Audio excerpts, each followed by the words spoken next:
এটা এমনও হইতে পারে 13 তারিখ বিকাল 4টা থেকে 14 তারিখ 2টা পর্যন্ত, অথবা একটু বেশি হইলে বিকাল 3টা পর্যন্ত যাইতে পারে, তারপরে গেম ওপেন হয়ে যাবে আমি যতটুকু মনে করি। যেহেতু এটা আমাদের নতুন সিজন আপডেট, তো সেহেতু আমরা কিছু নতুন টোকেন পাইতে পারি ফ্রিতে, যেগুলা দিয়ে স্পিন করে আমরা ভাগ্য ভালো থাকলে ইপিক প্লেয়ারও পাই যেতে পারি। এটা পুরাটাই লাকের উপরে থাকবে। তো প্রত্যেকবার সিজন আপডেটে এরকম নতুন ইভেন্টস দেয়, তো এবারও দিতে পারে। আপডেটের পরে কিন্তু নতুন নমিনেটিং কন্ট্যাক্টও আসবে। আমাদের নমিনেটিং কন্ট্যাক্টে কোন কোন প্লেয়ার আসবে এটা বলা খুবই মুশকিল, কিন্তু প্রেডিক্ট করা যায়, যেহেতু গেমটা রিয়েল লাইফ গেমের সাথে একদম কানেক্টেড। এখন কিন্তু ক্লাবের নতুন সিজন শুরু, তো বিভিন্ন প্লেয়ার নতুন নতুন ক্লাবে ট্রান্সফার হয়েছে। তো এই ক্ষেত্রে আমাদের নমিনেটিং কন্ট্যাক্ট হিসাবে নিউ জার্নি অথবা নিউ চ্যাপ্টার টাইপের একটা নমিনেটিং কন্ট্যাক্ট প্লেয়ার আসতে পারে, যেখানে বিভিন্ন ক্লাব থেকে যারা ট্রান্সফার হয়ে অন্য ক্লাবে গেছে এরকম কিছু প্লেয়ার আসতে পারে। যেমন মার্কাস রাশফোর্ড ম্যানচেস্টার ইউনাইটেড থেকে বার্সেলোনাতে আসছে, তো রদ্রিগো ডিপল যে কিনা অ্যাটলেটিকো মাদ্রিদ থেকে ইন্টার মিয়ামিতে গেছে, তো রদ্রিগো ডিপলও আসতে পারে।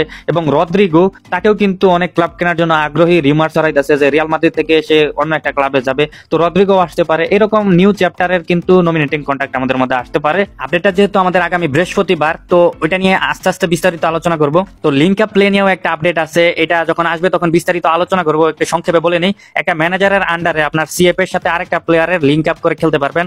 এটা আপনার এটাকে অনেকটা হেল্প করবে, এটা বিস্তারিত পরে আলোচনা করব।